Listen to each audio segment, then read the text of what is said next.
Hello and welcome back to another video. So I've had a very bad start to the day today. The tractor is there behind me, the 135, and it has conked. Now this happened about 3-4 weeks ago when I was spreading fertilizer on the reseeded patch as well, but thankfully the mechanic is only over the road and he came back and he just said that I had let the diesel run a bit low because when he fixed the tank the last time he kind of raised it, and because I was on a slope, and he thought that's just what was causing it, and it's been perfect ever since. I didn't even start spreading today, I just got out at the gap to open it and it's conked. I can't get it going again, so I'm waiting for Dad to come up. We'll see if it's airlocked, we'll give it a pump and see. But this is very annoying because I have 4 bags of fertilizer in the spreader, so I really hope we can get it sorted. Just not the start to the day I wanted, and I have another few jobs lined up for the 135 this week, which I haven't in weeks, but that's just how it goes, I suppose. So look, fingers crossed we can get it sorted because it's a Sunday. And I'm pretty sure the mechanic came out on Sunday the last time as well, so we don't want to be making a habit of that. But I'll go open the gate for Dad, we'll try and get it going, and sure, I'll check back in, and my plans for the day might have to change, unfortunately.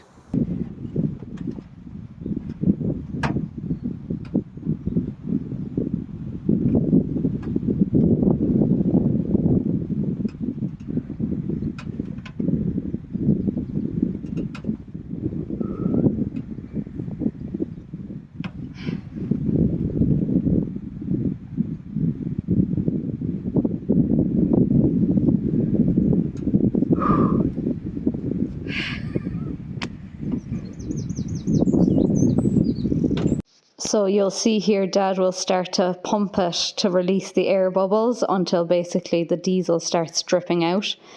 We repeated this process of him pumping it, me trying to start it, I don't know how many times.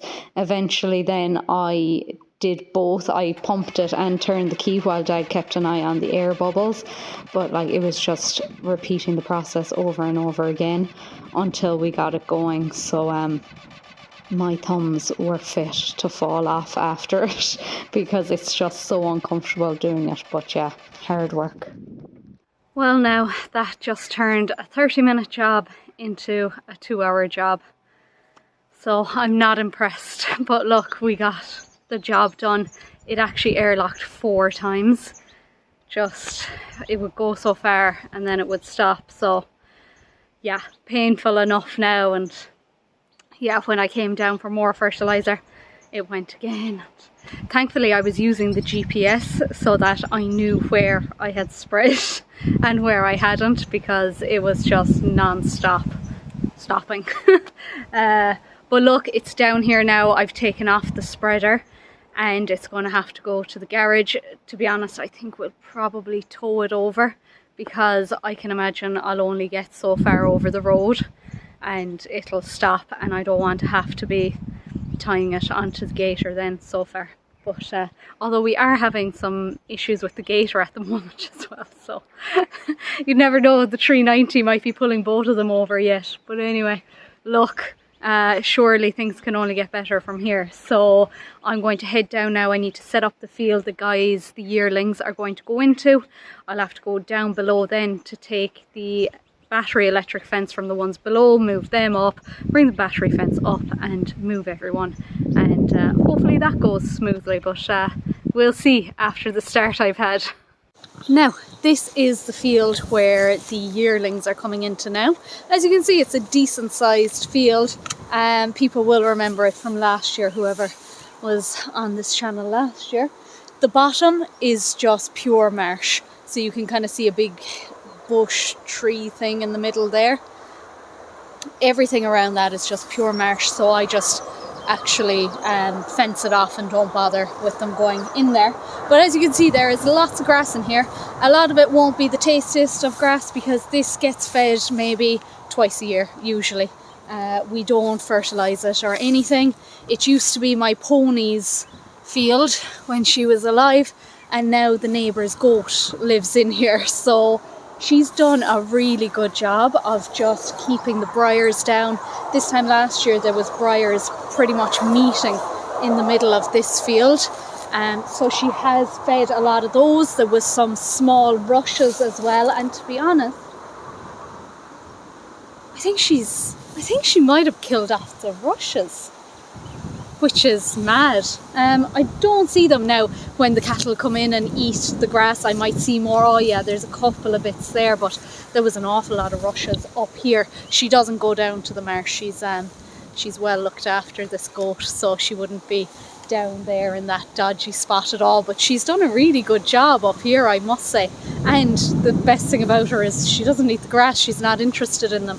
But I think this is the wire I used in here last year. I'm just hoping it is, because I probably won't find out until I've at least 2/3 done, but I'm pretty sure this is what I did with it last time. So I'll get it set up and we'll get them in here and keep everyone happy.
Now they're locked in the top part there, which you would think will probably hold them there, but we'll see. We'll see if they break through that. But I need the electric fence, so yeah, it's really annoying not having electricity down here, and especially in the other place, because at least here we have water, but we've no water in the other field as well. So my next job will be to take the topper off the 390, put the forks on it, because I don't have the 135 now.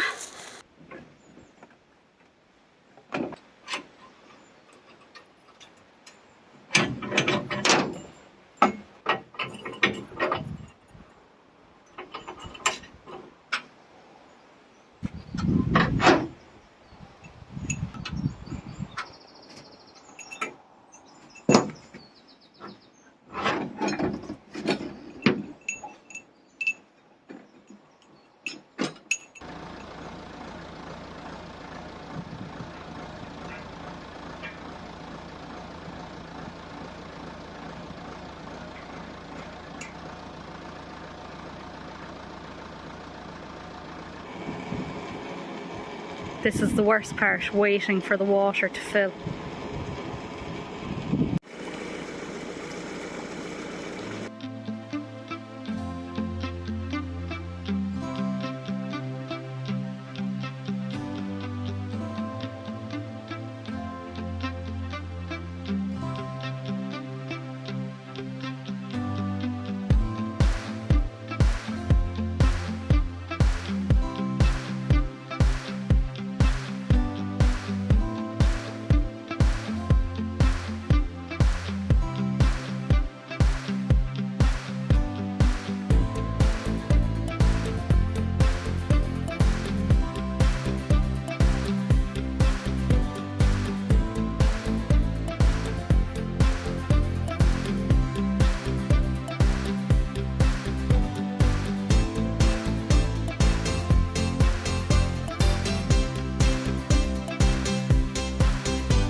Now I have the gang settled in here and checked the fence. It was good around 4, which is fine. Then when I was coming up again, I said I'll just check it again, because I don't love the battery fences. Look, they serve a purpose, you know, if I don't have mains to a field, you know, I use it. But I'm always a bit wary that the battery will go, and which is fine if I'm only dividing up a field, but in here the main road is just at the bottom there, so if they do go through it, they have a chance of going out onto the road. I would hope they wouldn't, but it's Sucklers, there's no stopping them. So came up, checked it, and it just has enough to give me a little bit of a shock, because I checked it with my boundary blade and it's just saying low. So yeah, it's still saying low there, so I just grabbed a hold of it, and it just about gives me a little shock. So that's nothing for those guys. So I went in and I got another battery, and I'm going to put it in now, and hopefully it is that the battery is just wearing a bit, and we'll get full strength on this, because if not I won't sleep tonight. So we'll put it in and we'll see how it goes.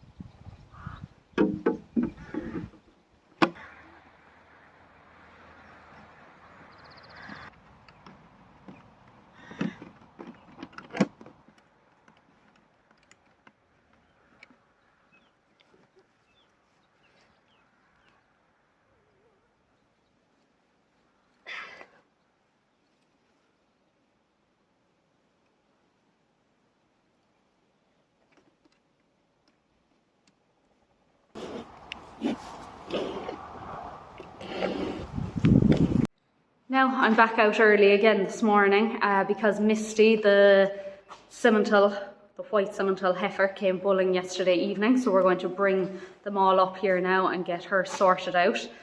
She is relatively young, so we were kind of debating, will we let her go and catch her again in 3 weeks' time, but we just said, look, there's no guarantee she'll hold, so we might as well chance her. She will be just under the 2-year mark when she calves, if she does hold this time.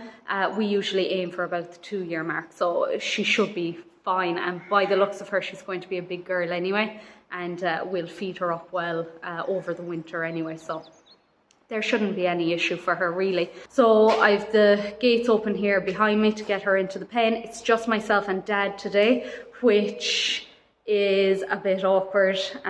We'd usually have a third person, especially when there's calves involved. So look, I'll just have to make sure that I'm well ahead of them on the run up, and Dad will drive them out of the field. We'll put up a rope and Dad will hopefully be able to unhook it then when they get out of the field, is the plan.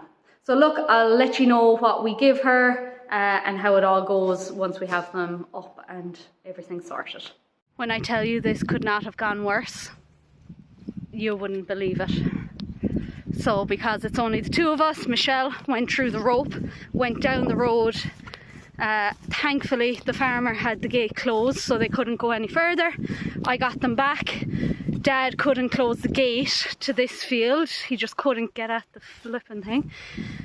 So he just put the rope up. Didn't the same cow go through that rope this time. Now they're after breaking through the wire down below, ran through the reseed. Dad is going to kill one of them. So now he's wearing them out with the gaiter to get them up, but there is no guarantee that Michelle won't take a right out the gate here again, because they're just in that mood now today. So as long as they don't get past me and go for town now, that's the bloody main thing. He is shouting. Oh, they're gone through the whole reseed. Now Dad's gone through it in the gaiter. Oh lads, this is why you need help when you have sucklers. It is just, they're a nightmare. They really are. If you don't have a block of ground, it's just so difficult. Some days then they'd walk out and there'd be no bother. They're tiring. Norma's telling them to give up, I'd say. She's leading them out, but not a good start to the day. Yesterday was a bad start, today is a bad start. So this is the aftermath. They absolutely destroyed my little fencing setup that I did. Snapped the wire, tangled it, everything. But the seeds are okay. Now we have her in. But when I was last on camera, I said they have a chance to go right again and through the rope, and that's exactly what they did. Michelle again. It was all Michelle today. So, yeah, hard work, and they were hard working here. And she was kind of hard work then for AI. She didn't want to stand and she wouldn't put her head out through the head gate here, so I had to run her up the crush. Then she lay down when her head got caught there. Honestly, I swear, these last 2 days, it's like a reminder that there is hardship in suckler farming, because we've had our ups and downs, but to be fair, the cattle have been very well behaved for a long time now. But today, and then the tractor yesterday, oh my God. But anyway, she's done. She got an easy calving Angus. We were looking for TikTok. He seemed to be slightly better from Eurogene, but we went with Mossy in the end. So he seems to be good all round, really, to be honest. So that's what she got. Hopefully now she'll hold and everything will go to plan. She's very anxious there, so look, we'll just probably give her 2 hours in here. I've given her a bucket of nuts, hopefully she eats those. And because the day again has just started so badly, I said to Dad, we're going to go and look at power washers. So we're going to head over to Galvin's there in Ballymacalligot because a lot of people recommended those in the video when I asked for recommendations. So I do actually listen to you. So I'm going to head over there and see if they have anything suitable. And hopefully I'll come back with a shiny new purchase and it'll make everything okay. But yeah, look, I'll let you know how I get on and we'll come back. I need to paint her tail actually and clip her and things. So we'll do that and then let her out. She was incredibly uncooperative again and wouldn't put her head out the crush, but got it done anyway. And then I brought in all the others from the field outside because I just wanted to top up their tail paint as well, and I want to keep 2 in because we're going to get the vet to look at them just to see why they're not bulling or have we just missed them. So I just wanted to separate them, so I just brought them all in, and then my big idea was to just paint their tails in here.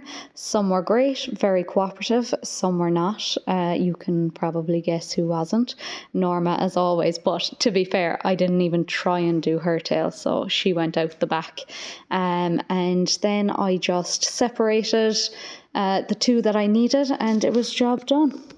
Now, thankfully, they went down a lot easier than they came up anyway. So I just have the 2 cows that are yet to come bulling out here beside the shed, and the rest of them went down. So yeah, we'll see. They might come bulling in the next few days, but if not, we'll get things going and hopefully everything is okay with them and it will just take an injection. So my purchase. I did purchase and I took a lot of recommendations on board, and I think a lot of people will be happy with me, except for the people who told me to get PTO.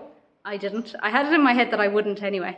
And then also the people who told me to get electric, I didn't go electric either, but I was strongly considering it. And the one I had been borrowing was a Kranzel one, and where I went, Galvin's in Ballymacalligot, they had the Kranzel. But I was talking to Dad and he just said the petrol one would be handier, you know, you're not dealing with extension leads and whatever. You can just bring it wherever you want to go. So this is what I got here. So I'm going to show it to you closer and then I'm going to tell you what I got, because I got the works, to be honest.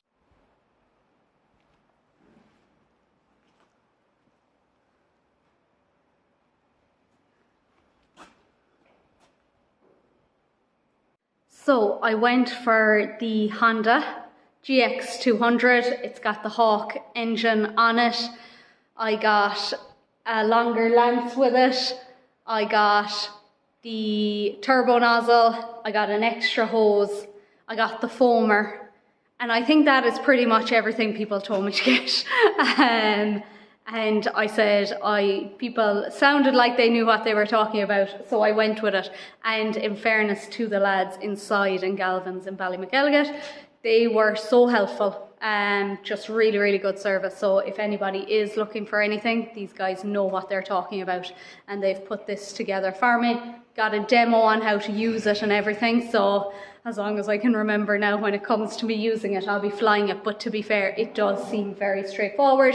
So it will work out of a barrel of water. So I go up and bring one down, and hopefully, sorry, that's little Red, she's not happy now outside. But yeah, hopefully that'll do the trick now. I'm really looking forward to trying it out, and I'll probably try it out in the next couple of weeks. I can even start on the slats and just leave out here in case we do have a few repeats. Touch wood we don't, but just in case. But I'm really happy with it. Let me know what you think. I know a lot of people were adamant that PTO was the way to go. A few people were pushing the electric, which I did have in mind to get. I really did think I was going to go electric. But to be fair, the vast majority of people said go with a petrol one. And I don't know how many people said to go with a Honda. So I do listen to people, I actually do. When I ask for recommendations, I do actually take on board what people say. So thanks a million for that. And look, I'll let you know how I'm getting on. No doubt I'll have a video on it, getting this place spick and span. But yeah, I'll let you know how it's going for anybody who might be interested in getting one. But yeah, nothing like a bit of retail therapy to pick you up after a bad start to the day, 2 days in a row. But I am going to leave it there for now anyway. Next video up, I hope, is slurry. They should be coming tomorrow to do it. So I should be around, but if I am, I will do my best to record and see what else is going on while Dad's away on holidays and I'm in charge. So yeah, thanks again for watching as always. If you liked it, give me a like, and if you haven't already done so, please subscribe. Thank you.